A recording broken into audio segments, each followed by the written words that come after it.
The other day, my daughter and I saw Wicked. And somewhere in the middle of it, I realized I wasn't just watching a story. I was feeling parts of my own. I didn't expect the movie to trigger the part of me that grew up unseen. But watching Wicked reminded me of what it feels like to be the scapegoat in my own family. I went into the theater thinking I was going to watch a story about friendship, about power, and two women who take different paths. I didn't expect how it would make my nervous system feel. To recognize the look on Elphaba's face, that awareness when you realize you see something no one else is willing to name.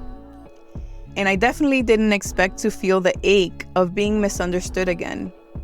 Because when you grow up as a child who notices everything, the secrets no one acknowledges, the truths that make people uncomfortable, you don't just get labeled. You get positioned as difficult, as dramatic, and the problem. The movie made me think about what happens when the person who tells the truth becomes the villain in the story. And I realized something. Sometimes the wicked one isn't the dangerous one. She's just the one who refuses to lie. This is Born Tired, where survival meets healing. A podcast for those of us who grew up in survival mode but are ready to heal and speak our truth. I'm Irene, a cycle breaker learning what peace feels like after years of survival. Every episode is an invitation to rest inside your truth, to feel seen, and to remember you were never alone. This is what it sounds like when silence finally breaks. Before we begin, I want to share a gentle reminder. Please listen in a way that feels safe for you. If at any point you need to pause or step away, honor that. Your well-being matters more than finishing the episode. You are not alone. Take care of yourself while you listen. I want to share a quick note. This episode contains spoilers for Wicked. If you haven't seen the movie yet and want to experience it without knowing key moments, you may want to pause and come back after. There's a moment in Wicked where you realize Elphaba isn't wicked. She's inconvenient. She sees the truth before everyone else does. She questions authority and refuses to go along with what everyone else accepts. And because of that, she becomes the problem. She didn't cause harm to anyone, but she disrupted comfort. That's the scapegoat archetype. The child who notices what no one wants to acknowledge, names what everyone else tiptoes around, and refuses to pretend. I was that child. I noticed everything.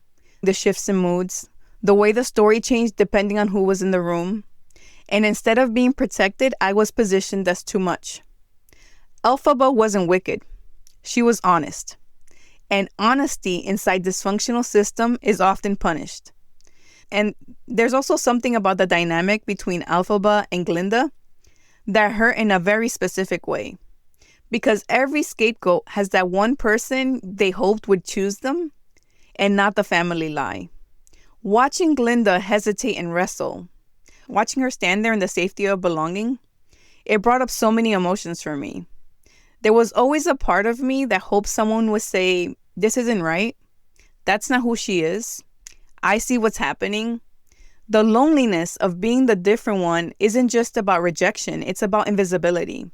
Knowing someone sees what's happening and still chooses silence. That scene didn't just make me emotional, it reminded me of the ache of not being defended. And no matter how much healing I do, it doesn't erase that ache. When Elphaba dies, something in me understood it immediately. Because the scapegoat doesn't usually stay and fight. We detach. We disappear. We go no contact.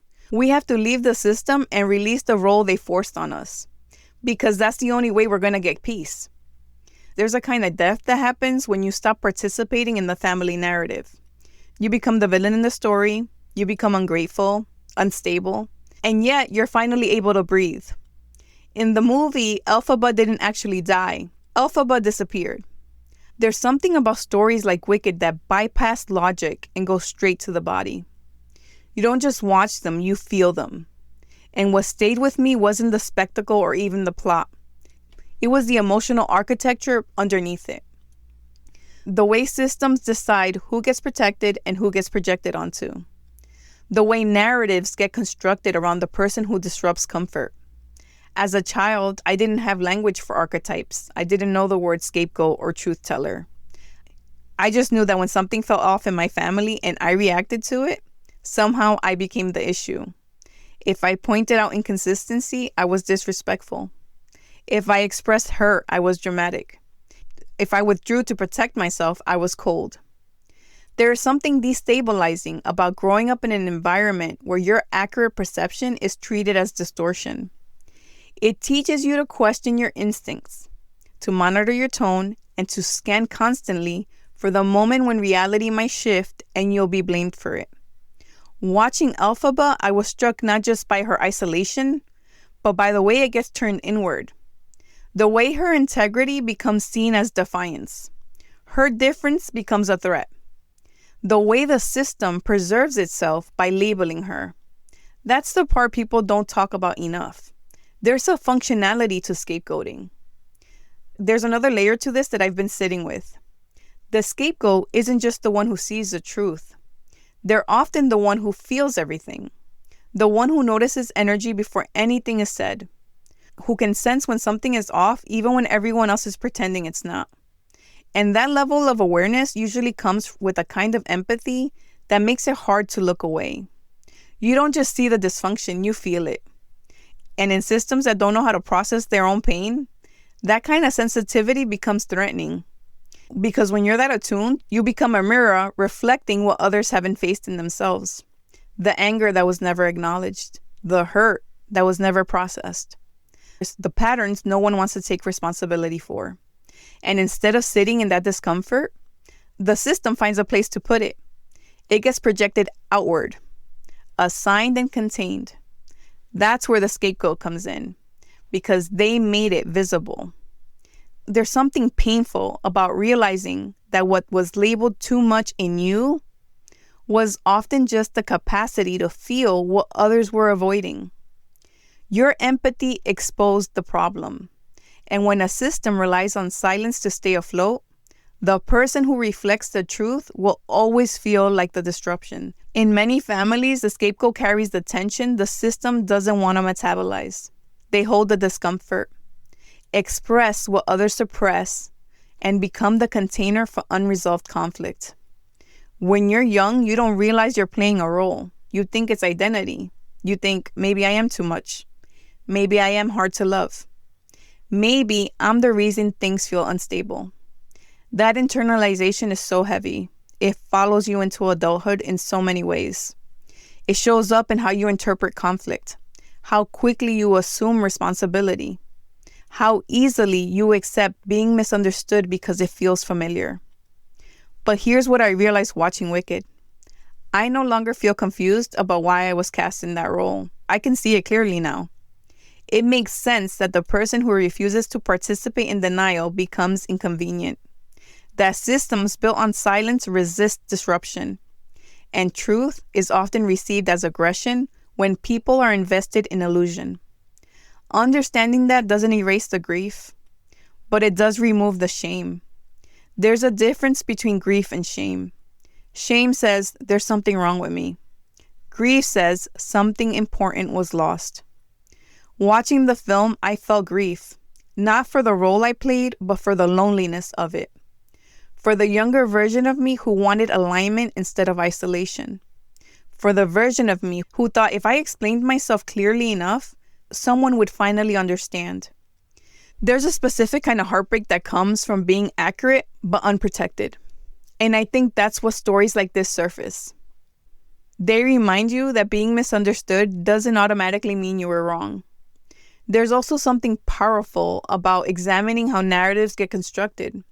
In Wicked, the story the public believes about Elphaba isn't the full truth. It's curated. It's simplified and weaponized. That felt deeply familiar.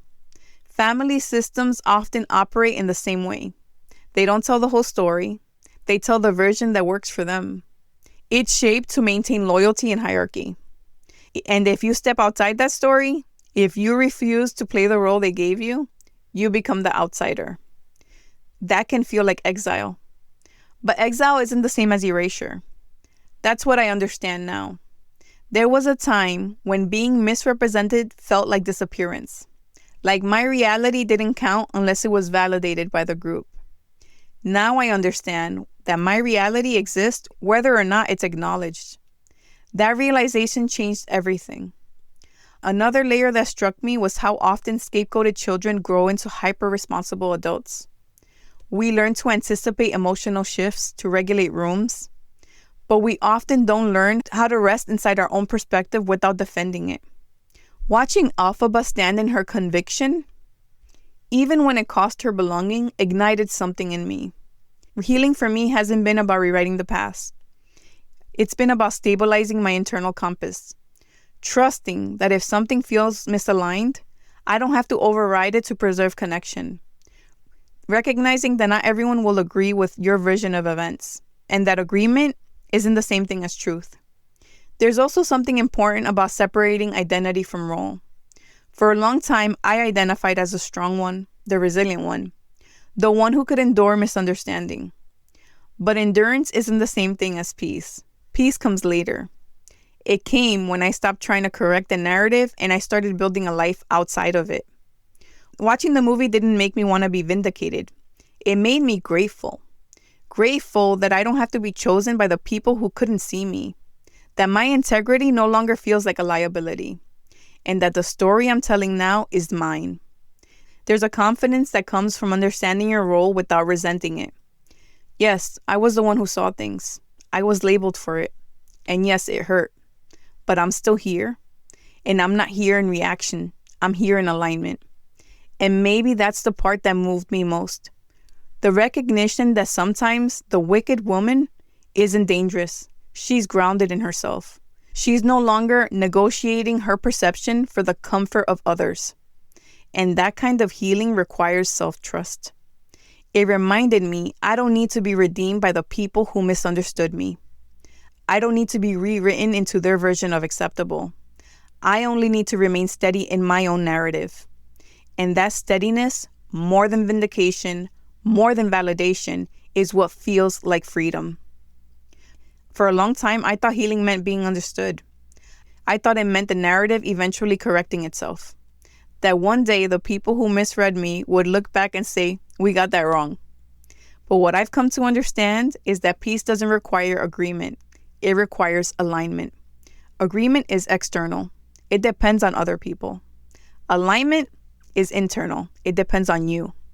Watching Elphaba be cast as something she wasn't didn't stir up the need to defend myself anymore.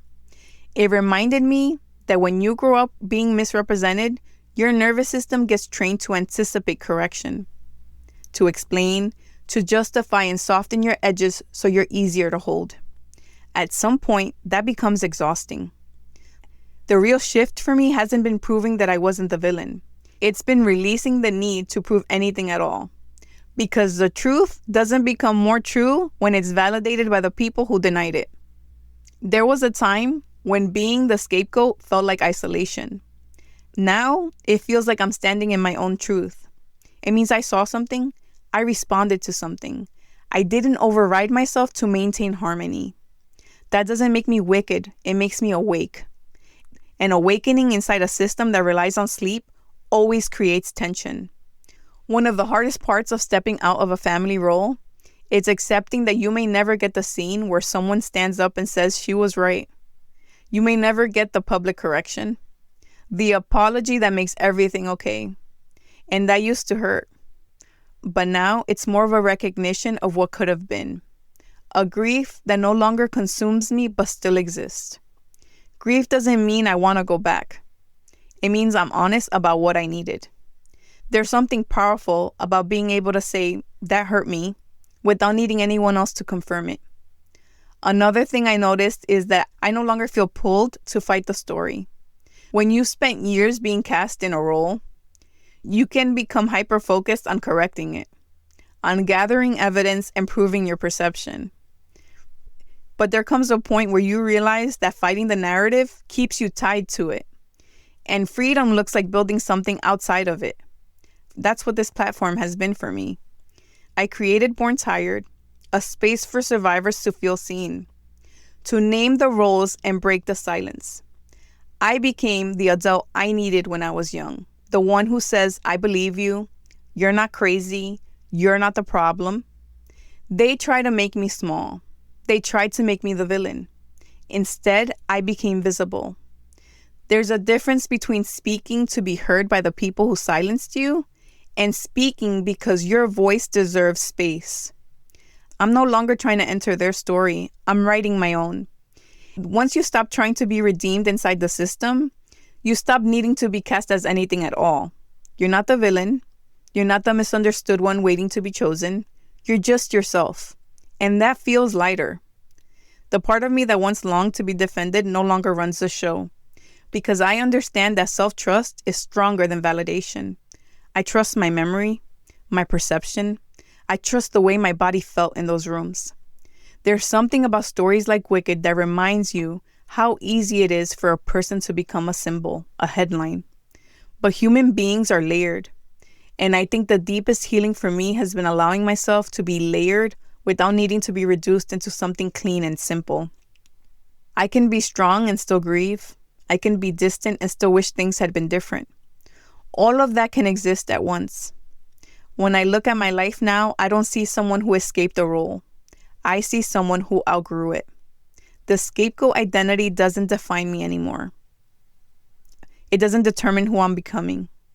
There's a difference between survival and healing. Survival organizes around threat. Healing organizes around choice. And today, my life feels organized around choice. I choose who I engage with. I choose what I respond to. And I choose what narratives I participate in. That choice is the real magic. And if there's one thing this story reminded me of, it's that sometimes the most powerful shift isn't in how the world sees you. It's in how you see yourself when no one is watching. I love stories like this. Stories that stay with you after the credits roll. They don't just stay on the screen, they follow you home. A memory you hadn't thought about in years. A dynamic you suddenly see more clearly. Or a role you realized you've been carrying without questioning it. And sometimes what stays with you isn't the story itself. It's the realization that you survived something you were never meant to carry alone. If you were the scapegoat in your family, you probably learned early how to hold complexity, how to live inside contradictions, and how to function in spaces where the truth wasn't welcome. You learned how to stay grounded while being misread, how to endure being misunderstood, and to keep going without being chosen. That kind of strength doesn't always get acknowledged, but it exists. And maybe what this story reminds you of isn't the pain, but the resilience and the integrity.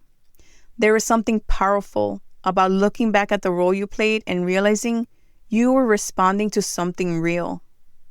You weren't dramatic, unstable, or too much. You were reacting to what your nervous system knew wasn't safe. That awareness can change how you hold yourself now. You don't have to rewrite history to move forward, or to convince anyone of your version, or to correct every distortion. Sometimes healing looks like stepping out of the courtroom entirely. No more presenting evidence, no more defending your perception, no more waiting for a verdict.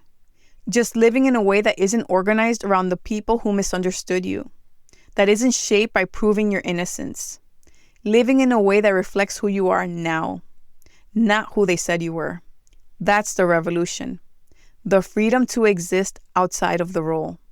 To let other people hold their version of you without absorbing it. To stop fighting for a place in a story that never felt true. If this episode brought something up for you, I hope it also reminded you that you are allowed to outgrow the part you played. You're allowed to release identities that were assigned to you, to live beyond the narrative that shaped you. And if you've ever been cast as difficult, too sensitive, dramatic, or even wicked, I want you to consider something. What if those labels were never about your character, but about your refusal to disappear? What if the very thing that made you inconvenient was the same thing that kept you intact? There is strength in being the one who sees clearly. There is dignity in being the one who steps away instead of collapsing. Peace in no longer negotiating your reality. And maybe that's the real magic, staying present with yourself, aligned with your truth, steady even when others misunderstand you. Because in the end, the most powerful shift isn't when the world rewrites your story. It's when you stop needing it to. And if no one ever stands up and says, you were right, if no one ever corrects a narrative, if no one ever publicly chooses you, you can still choose yourself. And sometimes That is the ending that heals the most. If this episode resonated with you, please share it with someone who might need it. And take a moment to leave a review wherever you listen. Your review helps more people find the podcast and reminds others they're not alone. Don't forget to subscribe or follow the show so you never miss an episode. You can also join me on Substack, where I share weekly reflections and gentle reminders to help you feel less alone on your healing journey. You'll find the link in the show notes.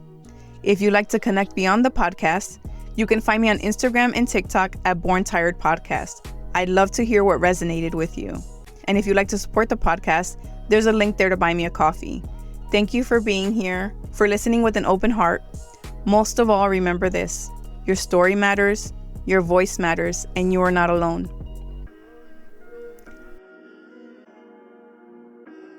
This episode was written and narrated by Irene Torres. Audio production by Carlos Torres. Original music composed by Carlos Torres.